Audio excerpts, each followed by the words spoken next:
Hey everyone, and welcome back to some more Dark Souls 3 as we shall now enter the Duke's Grand Archives. Yay! I have Amy with me here today, and this is recorded on the last day of August.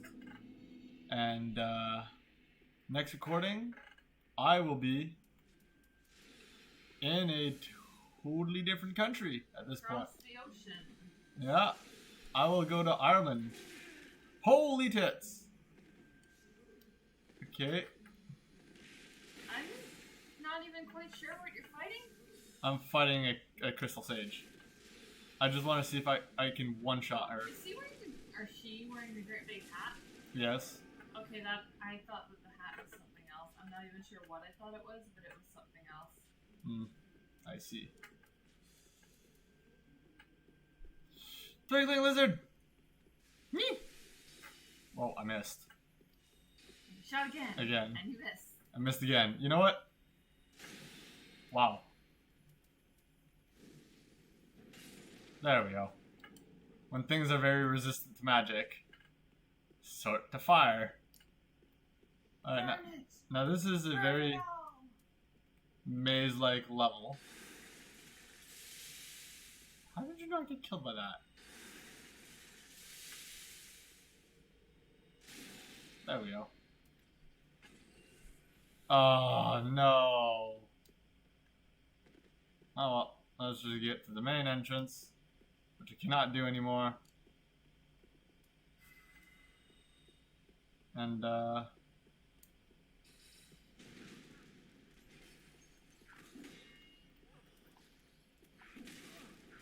there we go. That solved the problem as well.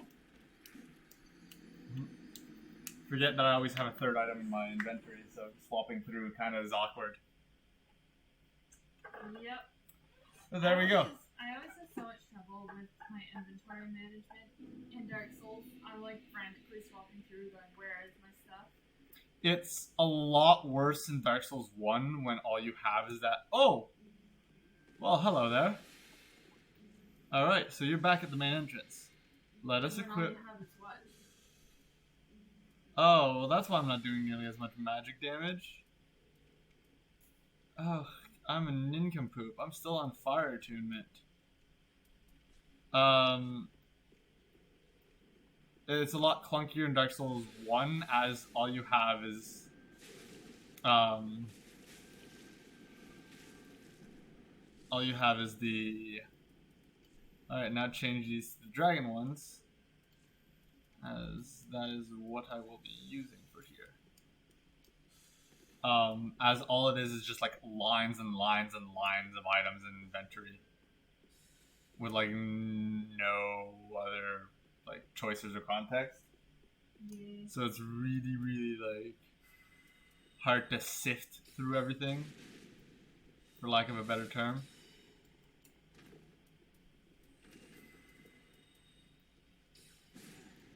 There we go, now he died. Titanite chunk, that's always nice. But, today, what shall we talk about, Amy? My brain's on D&D. Dungeons and Dragons. The most wonderful RPG ever created. Hey, no, seriously, it is. Because, while we have games like Dark Souls, Skyrim's, Oblivion, Fallouts and whatnot. They're good imitation. There's good games. Alright? But I will stand by this point, and anyone can get mad at me. There's no other game that will ever be able to match, or there is no game that has matched, because we never know what the future may hold, but there is no game yet to match the creative power and the freedom of choice, which is the core element of a Dungeons and Dragons campaign. And that is why I am insanely excited to see what will become, or what will be the final result of, oh my god, Baldur's Gate 3 coming out in early access at the end of September. Theoretically. Hopefully. Leave me alone. Leave me alone, mister. And, like, I'm super hyped for it. I've been watching all the, like, trailers they've put out and, like, their development process and all that, like, lovely, delicious content that they've been posting. But, oh, the final product is yet to be seen. And it's going to be a while before the final product is actually released, as the fact that it's only entering alpha in the end of September. It's not like going to be the full release, so of course it's going to be buggy. They're also planning for alpha to last like at least a year, for like possibly even 2 or 3 years. I mean, that's totally legit for me. I would be more than happy. I honestly am excited, and I really want to be part of the developmental process whenever they actually do release it, because it's like Dungeons and Dragons is just such a wonderful game. Because where else could you just, I don't know, huck your party member across a riverbank because you can and because they can't swim? What about suplex the dragon? That too. That was honestly a very fun thing to do. In one of our. Oh my God! What is going on? All right, yeah, I was waiting for you to see that. So I dunked my head into this bath of wax a couple moments ago, and I think I'm gonna redunk. Why? Because, well, it's on like a set timer. It's like a buff for a certain timer, a hidden timer, because it will protect me from these ethereal clawing hands coming out of these books. How? Why? What's going on? The why? I never know. I just know it's cause and effect. Dunk your head in wax, and you will not have to fear the eldritch horrible hands that come to grasp at thee from within the books. Nope. There we go. Twinkling Titanite. And, yeah, that's a little eldritch surprise I wanted to get you with there, Amy. I just looked up, and there were hands everywhere. I mean, you technically look down and there are hands. Uh-oh. Whoops. You ran out of protection? Yeah, my candle waxy head ran out. So I'm gonna go dunk my head again. For safety reasons. But yeah, back to D&D, the greatest game ever created. Please, Wizards of the Coast, listen to us and sponsor us, maybe. It's just the fact that it's the whole liberty of thoughts and expression that is captured and pushed through in the game. You can solve every single one of your problems in a very mundane, realistic way. Like, there's no fault in that. There's no fault in being the realist and coming up with safe, smart solutions that work. But there's also the fun in coming up with the most convoluted, inane solutions to the simplest of problems and just rolling with it. Oh, ouch. And, oh, whoops.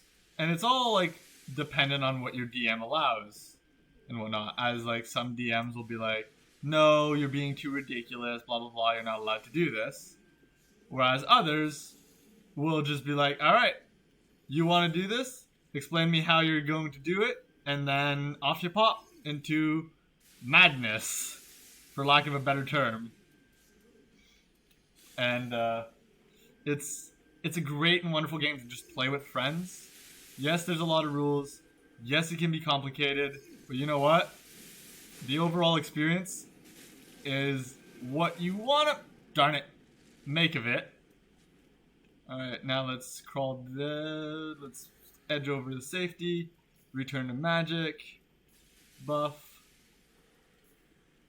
Alright. Re-equip magic. I just wish I could snipe him from here. That is what I want to do. But sadly, I cannot.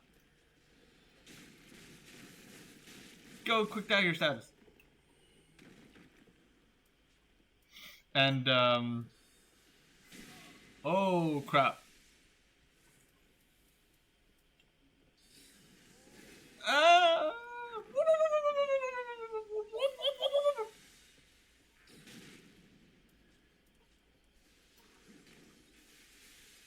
And we've once again, because our DM allowed us, and I went a little overzealous in one of our campaign, and read ahead in the Draconomicon, a wonderful book about dragon ecology. Just exactly how one would try to raise and rear a dragon. And one of the wonderful things my DM did was force me to keep, and like everyone's supposed to do this, or should, is keep player knowledge and character knowledge separate. Because while me, Daniel, may know how to rear a dragon for some arcane reason, don't look at me like that. I know you guys are all calling me out for a huge nerd. Ooh, crap, I don't have my head protecty thingy. Like, while there's that, you know, my character might not know, might not have studied dragons, or, you know, while I say they're a dragon fanatic, they might have missed a lesson or slept in class like I do. And so, oh, I did not know my health was that low. Oh my god, I'm just being pummeled and assaulted.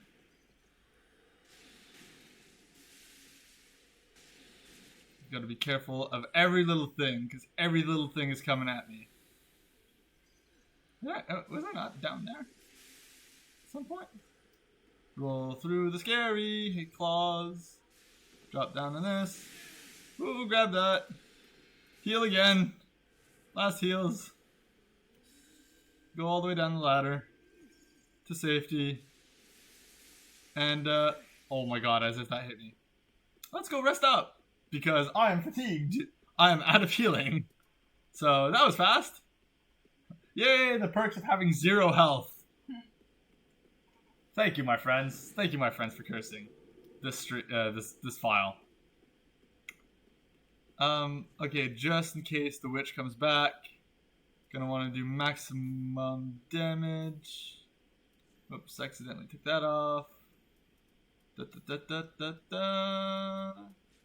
Shaboop doop. Yeah. Comes back, shoots a spell, dodge through the spell, shoot me a faster spell, and retaliate! Darn it. Now it has more health than it should. Curse you!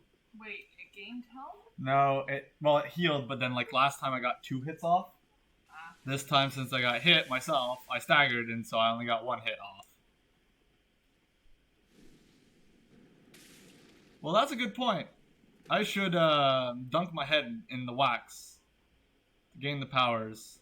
And also, everyone has high magic resist, so you know what? Let's just freaking call it a day, pick up this item, and attune fire, because apparently I hurt with fire. So, that's good. Oh, wait. I have Titanite chunks now. Oh, crap. Hello, sir. Please bug off. Thank you. I have 6 Titanite chunks. That means I can reinforce my Pyromancy Flame even further. Want me to do more fire damage, Amy? Why not, eh? Probably, yeah. Attune spells. Poof. Alright. This,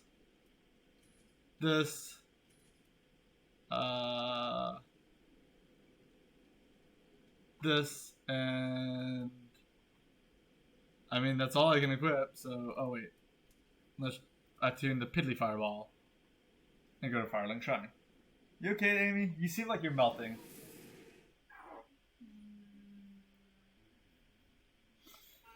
Like, and of course, I will continue on by saying like everyone has their own gripes with D&D have had their own misadventures. They're all wonderful adventures, and so every experience, no experience will ever be the same. Oh my god, seriously?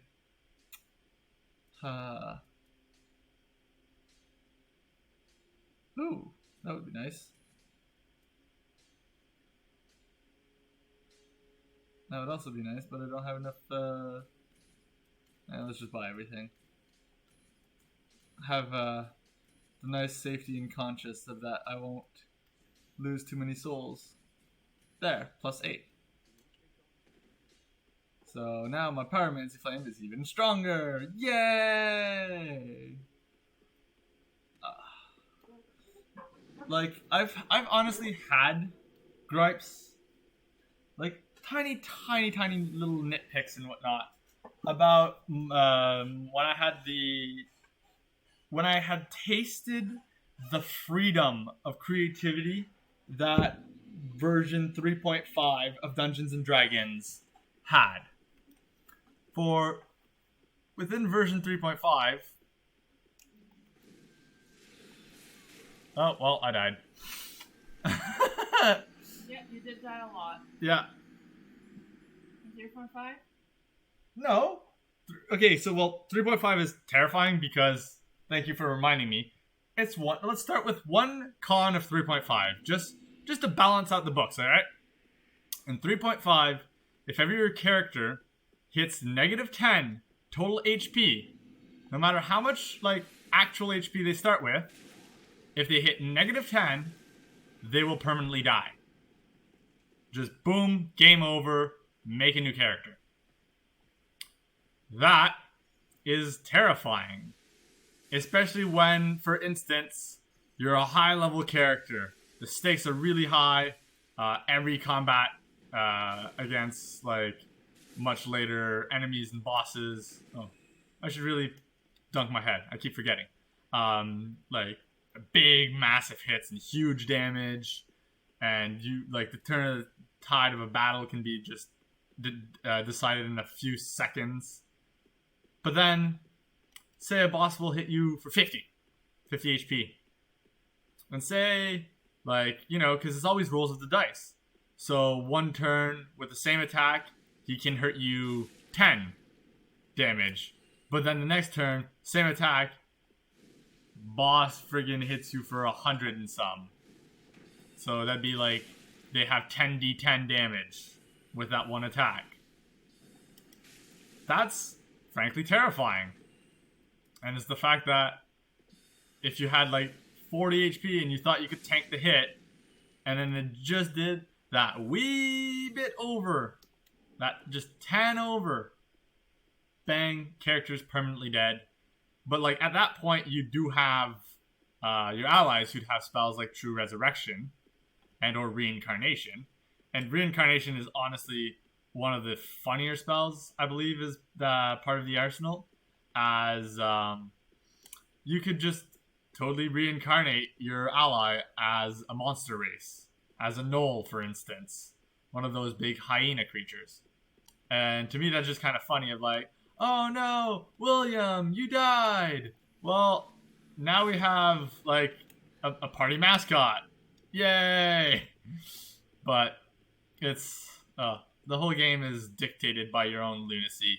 So grab a bunch of friends you really love and go have a ball playing a game that will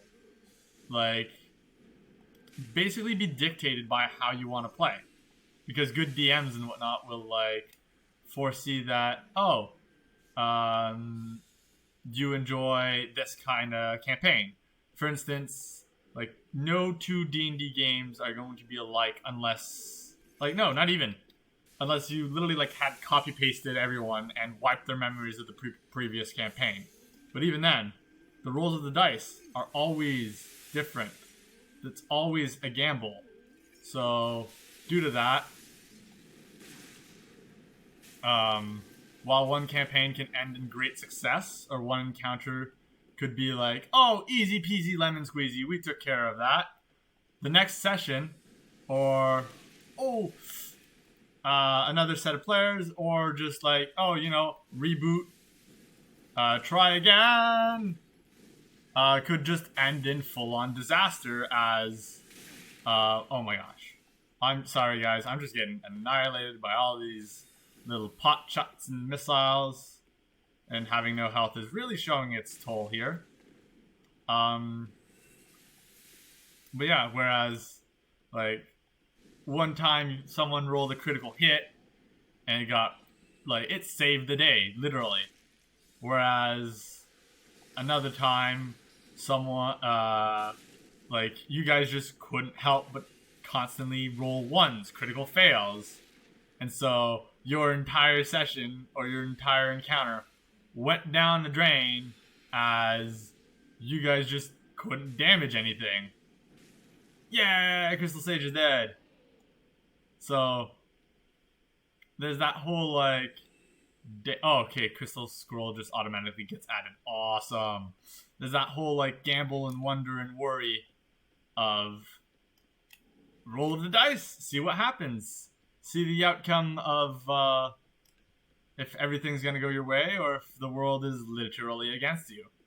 And it's quite hilarious, as everything is within the power of description. So, if you, a session could be really, really boring, as, for instance, say, descriptions are unoriginal, or one player just, the picture's not painted. So yeah, it's totally possible that D&D session or whatnot is full-on boring, as you guys fumble with your words and are unsure and, can't picture it. So it's it's all depending on who you're playing with. Usually it's always best to play with your friends, as the energy will match and all that fun stuff. And yeah, you just never know. And that's part of the thrill and part of the gamble with it. Whereas other games like Dark Souls, alright, this is just get good, Plan out my strategy, get my spells, yada yada yada yada yada. Am I good or am I bad? And clearly I've proven to you all that I am bad. But, you know what, we're still having fun. And, I'm on rails, so I can't really go, and yeah, I'm a pyromancer and whatnot, but I can't just go and give a bear hug to that enemy over there and be like, nah, we're going down together. Let's jump down these stairs and take fall damage. There's none of that, freedom or creativity of wanting to tackle a problem in your own ludicrous way. And so that's why Dungeons and Dragons will always be the greatest RPG. And that's why, once again, reiterating this, super excited to see how Baldur's Gate turns out. But on the other hand, I keep sharing my little grips and gripes with number 3.5, version 3.5, which would be the hardest version to ever make a game out of, just because of how much material there is, but also because of how open creative it is, and how customizable it is. For instance, every single set of levels, you not only gain set abilities and whatnot, but you also gain the wonderful thing called a feat. And in version 5, feats, you can either sacrifice certain leveling up bonuses, or you can sacrifice some leveling up bonuses to buy a feat, or just get increased stats, and that's the major difference. But in version 3.5, it's these feats are every so many levels, and they just add that little twinge of extra customization to your character. For instance, and like it's basically like skill trees ish on how you get to pick a path. And oh wait, I just need 2 more thousand. I'll just sell some stuff. You pick a path. You can pick a path for there's like feat change of like turning yourself into literally a whirling dervish of death and destruction. Pretty fun, I know. And there we go. And while there's others that are like literally one-off. For instance, you can get a feat called skill focus, and that just like gives you a little boost on a certain skill that you're choosing. You can get, and if you some of them have like a bunch of criterias to reach first before you can take them. Namely one that is really useful if you ever have a diplomatic campaign, and or you want to be a diplomancer, which is called polyglot, which is as long as you have 5 languages that your character knows, you can take the feat polyglot and then just say you know all languages spoken. And so if ever you're having like a high diplomacy campaign, you know, it kind of helps being able to communicate with everyone, because some DMs will try to like not make it too easy on you. So they'll say that, oh no, as you try to talk with this creature, this character, and whatnot, they look at you cross-eyed because they don't understand a word you're saying because language barriers. And it's sometimes that's just ridiculously funny to try and see what creative ideas your friends or you will come up with in order to get by language barriers like that. And there is a lever. Sorry, just focusing on my Dark Souls game for a second. And it also depends on how willing you are to become your character. Because, of course, the more fleshed out your character is, like, you could have Johnny Von Generic. He is a fighter, he has a sword and a shield, and he likes kicking butt. Totally fine, totally legit. Like, no one will ever fault you for that, or no one should fault you for that. Because all you wanted to do was play a generic character to just get into the action of the game and have fun. Meanwhile, ouch, ouch, ouch. Other people would, call you boring and whatnot because you are Mr. Generic. And what's fun, what's special about Mr. Generic? Who knows? Maybe he's Mr. Generic because he has X, Y, Z, LMNOP reason. And that is why he's Mr. Generic. Or you could have a character you could even just say, oh, it's me. This is how I would act and this is how I would be in those situations. And, no fault in that. It's fun to just, see who you are, or how would you be, or how would you act, how would you react in such, insane, such an insane setting, such crazy, stressful situations. There we go. I got the head back. And I will never fault anyone else around me for that. Because, yeah, sometimes, you know what? It's hard to put yourself in the place of others at times where, especially when, you made a character who acts in such a way, but they might be your moral foil. So, however they act and however they responded to a situation, you could just be like, no, I'm not okay with how they would act, so they'll act like this. And so, that's a hard thing about role-playing, is just staying within character, and, it's always going to be, obeying your own rules. Crackers. I missed. But it's all the power to you. There we go. Outrider equipment. Nummy num num num. I'm sure there was more to hear. And just that. Yaha. Oh, I honestly thought this was a space. Shucks. But, and I've played for a fair amount, and the familiarity with rules is super tough. And in version 3.5, there's so many. There's like you actually have to pick every single one of your skills, and you have to spend points and put points into your skills to get better at them. Whereas in version 5, it's very quick and simple, as they just go, what skills would you want to have, and then your proficiency in that skill will increase slowly and surely with every single level you have. Well, not every single, but like every few levels, your proficiency in said skill will increase. There's the sneaky lever.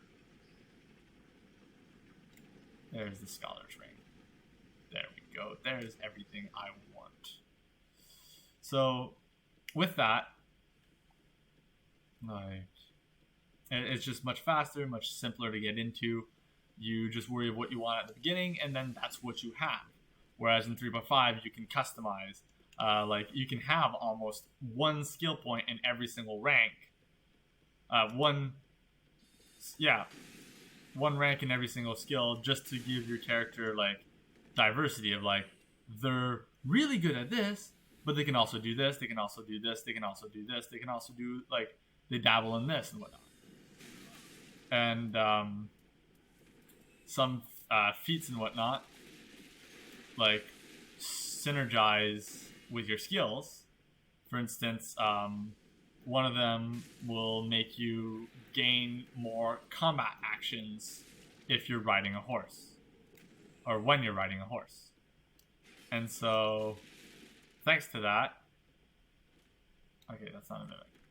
Thanks to that, while you're riding, let's just Arthur McBucksalot, your trusty steed, now you can just charge into battle and cleave through waves and waves of enemies because you got the proper skills for it, or you got the proper feat for it. And that feat needed skills and blah blah blah, and it all just sort of meshes together.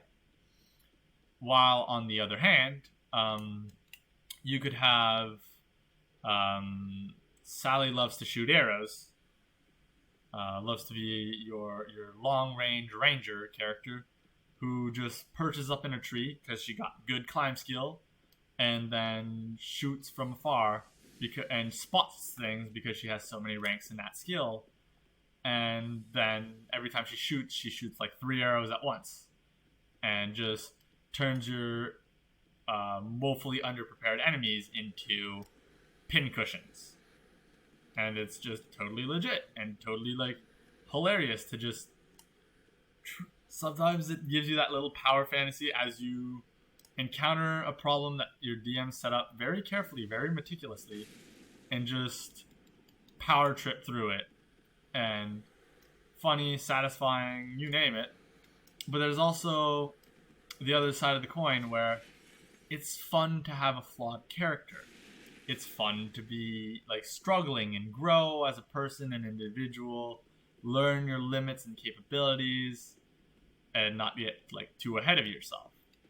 So, D&D is a wonderful game, and it can easily be tailor-made for any player. You want someone who loves role-playing and hates fighting. Alright, easy enough to do. You have players who just want to go through the world and murder everything. I think these guys are weak to magic and resistant to fire, so this is fun. You can easily do that as well. You have a group of players who love solving murder mysteries and puzzles. That's easily arrangeable as well. So, like, D&D is going to be always the perfect game, as it can be set up for everyone. It could be different, and like, there's so much content that's always already, like, prim, proper, and prepared for everyone. just as well as there's like, if you follow the rules, and there's like certain books like the Dungeon Master's Guide that will take you through a step-by-step process on how to create your own adventure, how to create rooms, thinking about traps, giving you rules on like how traps work and all that fun stuff. Ooh, good thing I looked to my in your direction just then, eh? Oh crap. Oh, there, he's off the roof. Thank gosh. And some of the stuff might be like the most painstakingly excruciating experience of your life. Oh, nice. Got them both at once. Whereas other times it could be the jolliest romp through a forest of happy bunnies. And you can full on, like with the rules, like rip off any intellectual property that you want. You want to make your own South Park D&D version game? Go ahead. Like, I've had friends who've successfully turned other video games, like a Souls-like and even a Bloodborne-ish campaign, where all they did was like they took the settings and whatnot, they took the monsters, they took the themes, and then they just glomped that all together, added the D&D rules, added the stuff that would make it more Bloodborne-like, like a better resting system.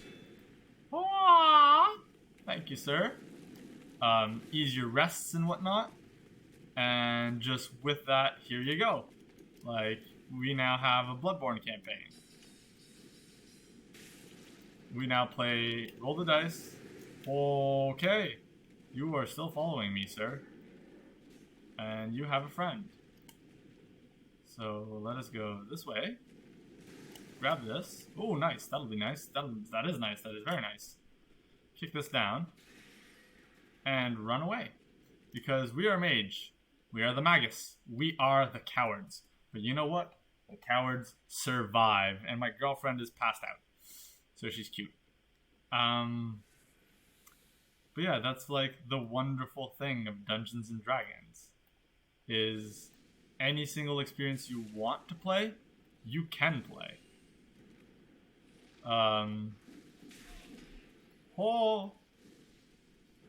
You want to play in a mission by mission dungeon crawler. Yeah, easy enough to arrange. Just say what you want and your DM will probably give it to you. If, they know how. You want a... Oh, shoot. I was so close. But I think I'm going to change to back to magic. Because I'm all the way up there. And just have the pyromancies as backup. But you want a great big mystery as you wake up with amnesia on a scary deserted island. Ooh. Dungeons and Dragons got you covered. And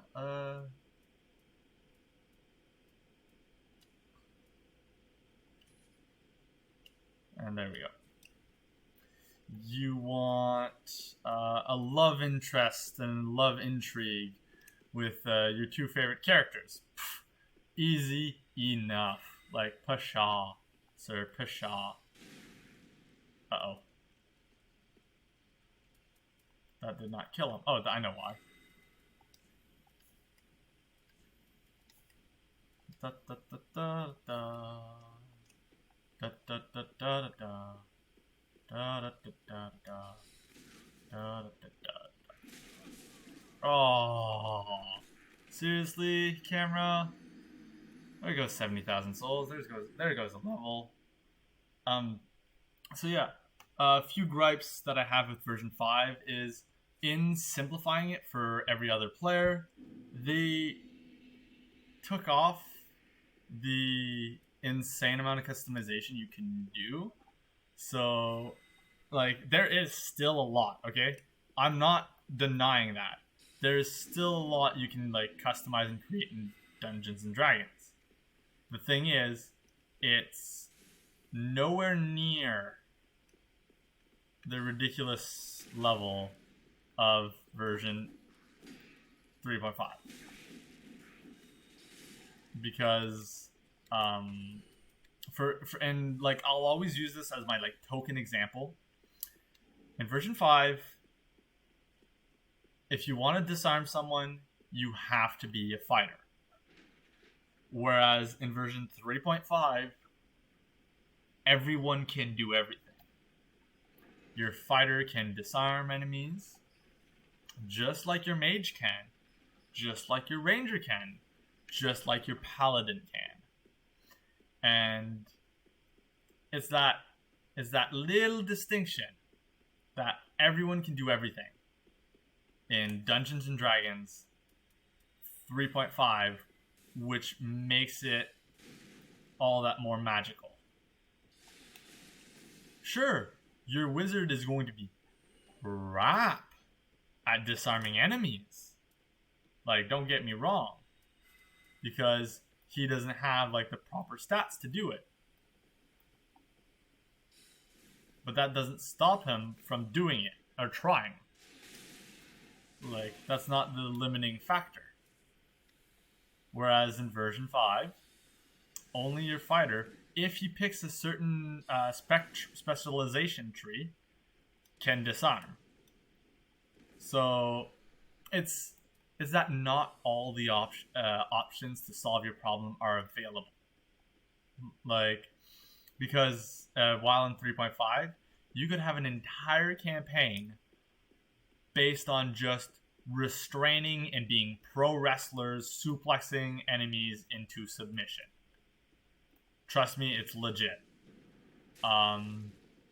Whereas in version 5, nope, not gonna happen. Because it can't happen. Because not everyone can solve their problems that way. Your mage will never be able to suplex, well, or disarm any other creature. Oh, I'm in danger zone. Thank you for dying to my spell. And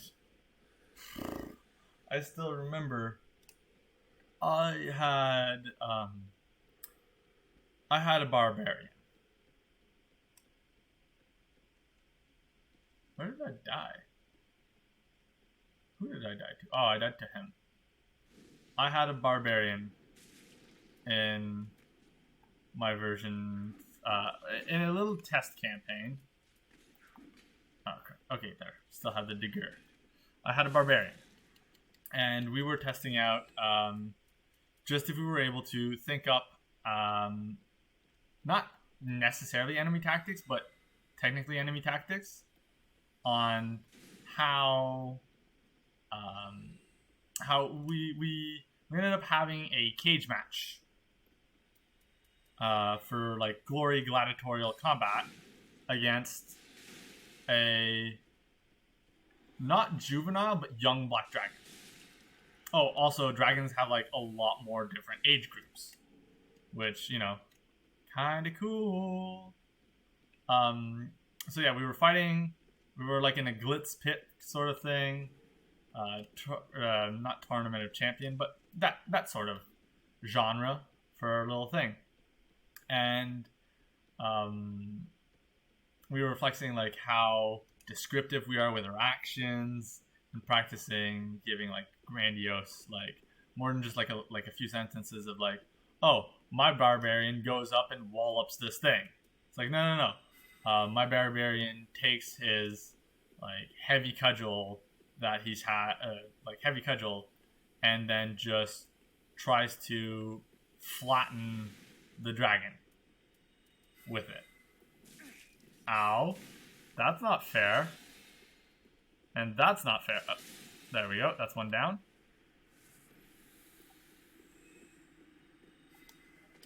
Oh, crackers.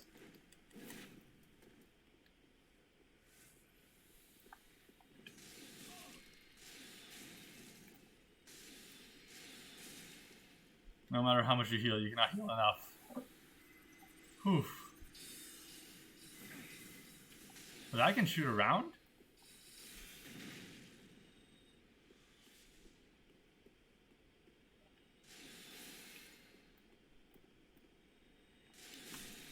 Oh, nice. I took them all out. Good for me.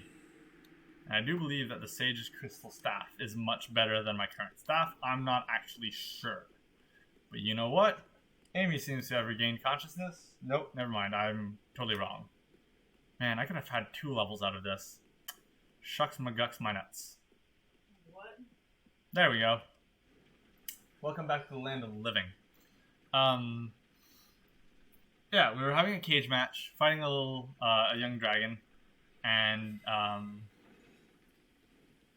practicing our descriptions and thoughts and creativity. And at one point, Dragon was trying to escape, you know, because any creature that's kind of caught and realizes that it will die will try to find another way instead of bashing its head against the wall. Unlike me, who will bash my head repeatedly, die again.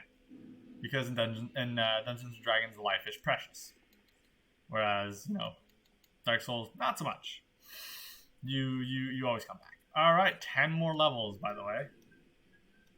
To get 99 IQ there, guys.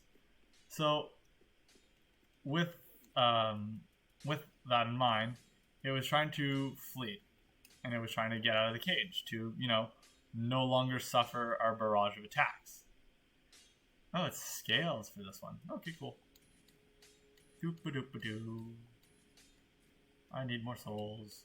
And so it had gone on the chain link ceiling of the arena and was starting to like try and corrode the chain links in order to like free itself and fly away to safety. Well, let me just tell you that my barbarian was having none of that for breakfast.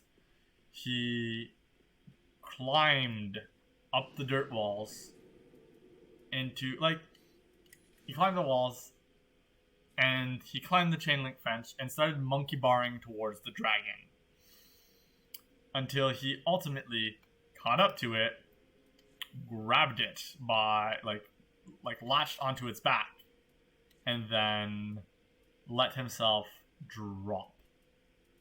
Oh, 209.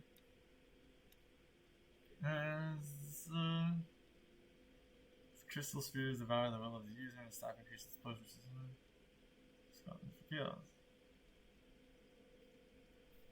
Well, we're gonna have to test that out now, won't we, guys?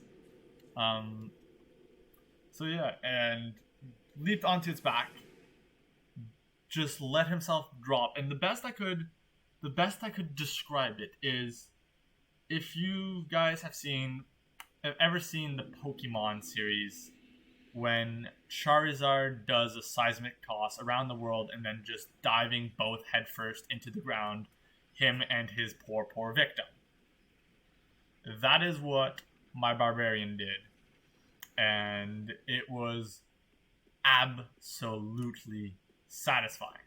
Now, I'm not saying you can't do that in version 5, because you probably could, because all that was climbing and grappling. But, and I had the stats for it, and I got really lucky with the rolls of the dice. So, with that, it's just a series of successes that create an epic story. Pure and... Okay, so 1188. 1188. Remember that, guys. Versus 990. Yeah, nope. This is much better. Holy cheese, that's much better. That's almost 200 damage better. So guys, come at me, yo. Come at me, Lothric's final line of defenses. I shall mow you down like the paper knights you are.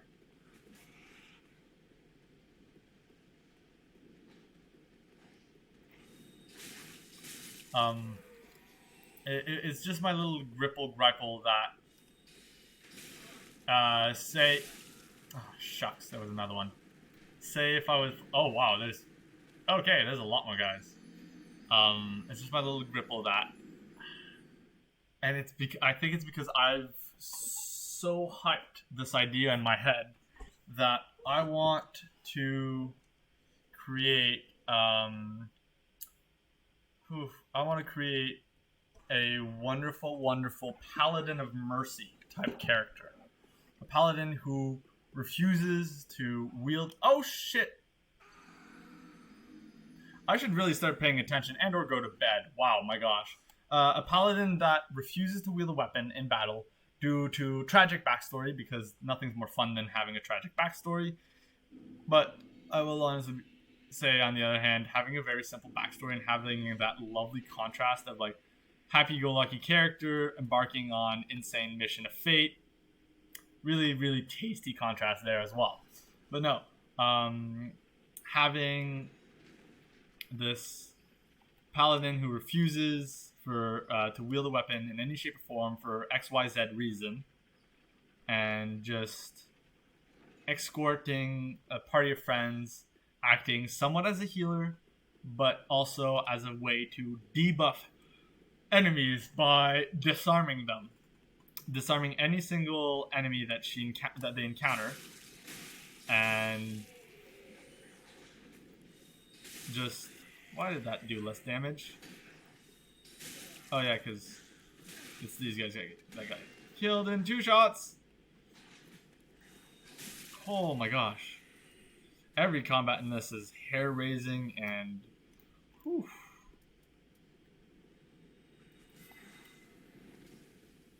I don't want them all to fire. Thank you.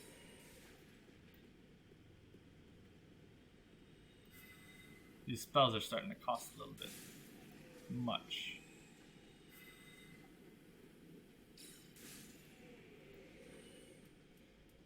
You know what? Let's go with some White Dragon Breath on this one. It's a very fast spell. Like holy jeez.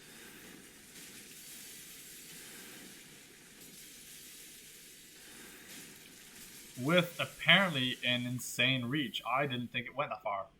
My gosh.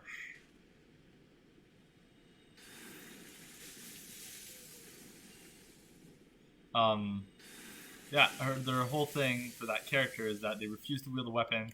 They wield a shield. They have a weapon or a broken weapon with them as a memento of their tragic past or someone beloved, and yada yada yada. They still refuse to use it, and due to that, like, shenanigans and problems will ensue with the party. But nonetheless, I still have like a character with heart, to put it in a simple way.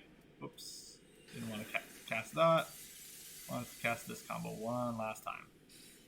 And so with having like heart, if ever they get in trouble, because if you're gonna go on an adventure with people, you kind of want to make someone that everyone's gonna care about, so that like if ever your knight is stricken down or hurt or wounded or attacked or just in a bad shape, you're not gonna want to have a very like mean, self-centered character that your party's gonna ditch immediately as soon as possible.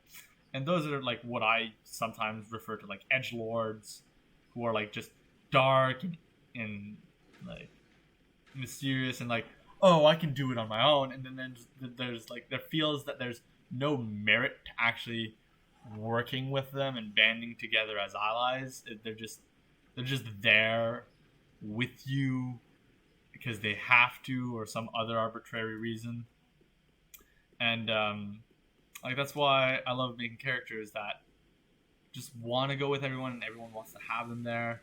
They're like either adorable, they're kind, they're level-headed, XYZ LMNOP reason. It's just my style. I don't know. Everyone has their own, but that's what I fancy the most.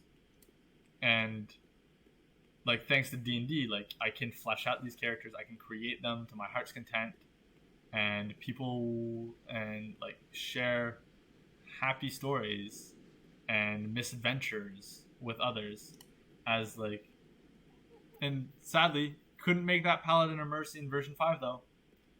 and that's I think is my like why I have a gripe against Dungeons and Dragons version 5 over 3.5. That's probably like the biggest source of gripes I could create. And oh, I'm pretty sure I'm supposed to save Lothric for my allies to rejoin me. I think I forgot, but you know what? I've been waiting for them for a while, so at this point.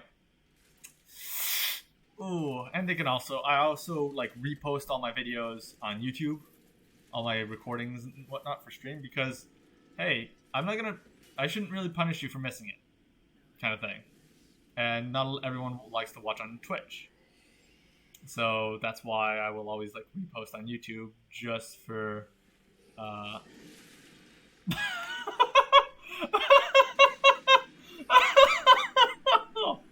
whoops. That was fast. So yeah, you know what? I've cleared enough of the Duke's Archive to get all the way to the top. And you know what? For tonight, let's call it there. I got my lovely Crystal Soul Spear. I've gotten ridiculous power. And, you know, I had a nice long chat with you guys about Dungeons and Dragons, the wonderful game, and Baldur's Gate. And I'm really excited to see. And this is also the last recording I will do while I'm still in Canada, as I am taking a plane to go to Ireland tomorrow to study medicine. So that'll be fun. Thanks everyone for joining, and have a good day. Bye now.